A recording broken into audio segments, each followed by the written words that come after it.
I don't know how much of this video got cut, but essentially all I was saying before was I use this material from frozen CPU. It's called Fluid XP Nano. It's non-conductive, non-toxic, corrosive, ionic, and it's biodegradable. I used only about, I'd say, 60% of it, and it filled an entire loop. Now the thing that I did differently this time was I took out the reservoir, and I inserted a fill port. It's from Danger Den. It's the polymer version. It fills in both areas. The water level will come up here, and sometimes there'll be bubbles as you're filling, but you just turn on the pump briefly and it'll just draw it down, or come from here and draw down. It drains remarkably fast. Once you take this off, this plug I put on, it drains, the whole entire loop drains within seconds without any effort at all. You could basically not have the pump on, of course, and it'll just drain by itself. I wouldn't even suggest running the pump anyways, because basically once this drains, you're running your pump dry. I said was I used this zip tie to help support this area here, because the resistance of the tubing was causing some warpage here. So it's a very, this tubing is thick. It's like glass. I can't even pinch it. Before I used to use clamps to help. Let me demonstrate. My old loop, I had tubing that was thin enough that I was able to use clamps like this to kind of isolate. They're pretty strong. I have two of them, and I would just clip it on, and it would reduce the flow or completely cut it off. But with this tubing from Home Depot, it's just standard vinyl tubing, and I washed it out with distilled water and all that. And even then, with this stuff, I can't reduce the flow. So, and also here, something you might notice is the Noctua NFP12 120mm fans. These guys run at 50, I think it's 57 CFM and about 19 decibels. So they're very quiet by default. They have two different settings that that comes in the package. They are actually designed to run with high static pressure for devices like radiators or dense fins for like a heatsink. And even though it's lower airflow, it's still efficient, and it drops off after. So if you put your hand up here, you almost don't even feel anything, but it is occurring in there. I was a little disappointed when I put those in, because my temps raised by about 4 Celsius on all the cores. On load, on priming, I believe it was 80 Celsius, 75, or 70, 78, 75, 76, or something like that. And they all raised by 4. So 84 Celsius is pretty hot, but apparently the i7 920 is designed to run somewhere around 88, I believe. So 88 Celsius is pretty much about as hot as I'd ever want it to get. But my justification is that I'm not going to be priming ever. Hyperthreading is on, which raises the temps by about 10 Celsius on all cores. There's 4 cores, so that's 8 logical cores. Now, what else can I talk about this? So the fill port, yes, I changed all the clamps to just standard 3/4 inch to 1/2 inch. You can find them at any hardware store. They're just tubing clamps. So that's that. Drains.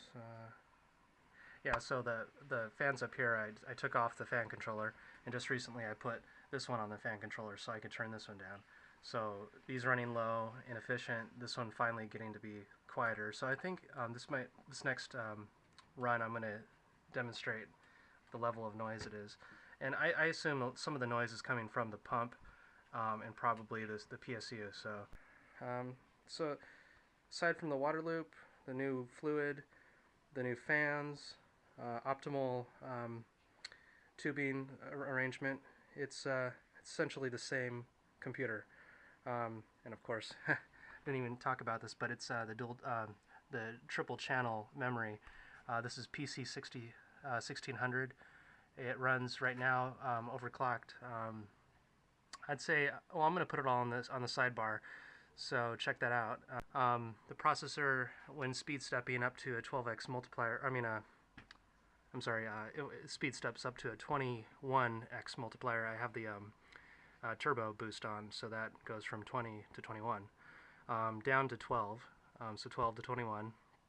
So idle's around 2.2 gigahertz, and on load it starts to increment the multiplier up to 21. Let's turn it on and give it a test run.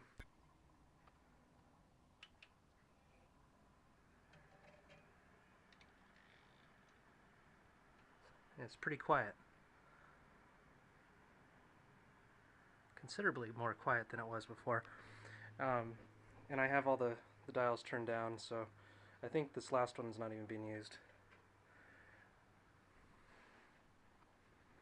So that's that.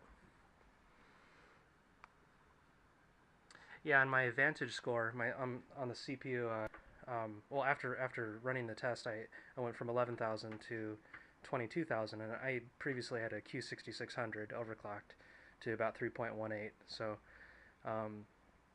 pretty substantial increase with this overclocked 920. And I knew this was a marketing, a budget CPU, but I knew I could overclock this and get some more performance out of it. So yeah, it's pretty quiet. There's the little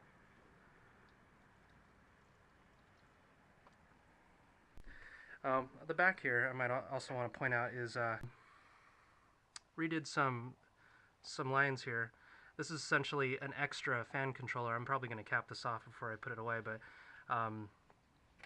and you can see here I plugged it in here. So it's basically just an extension to the fan controller so that I don't have to modify any wires on here. And previously I had to do that, and now I have two fans that have no plugs on them because I cut the lines. Now these fans are actually pretty interesting. They run, it's the NMB NAT7. You can find it on Newegg. They run at, I think, 114 CFM, so really a lot of airflow, but pretty close to 45 decibels. So yeah, you could put on a fan controller, but it's not designed for high pressure airflow, so it's probably not even going to be as efficient. I saw a 4 Celsius increase, but that's marginal compared to the amount of decibels that I dropped, and the amount of I guess just the quality of the Noctua fans indicates that it has a 6-year lifespan. They have some things here. You could check at their website. Basically SSO bearing probably will increase the lifespan, and actually the decibel level won't be increasing a whole lot. The vortex control is basically splits up the vortex, which is created in normal fans, into, I think, 3 different vortexes per fin.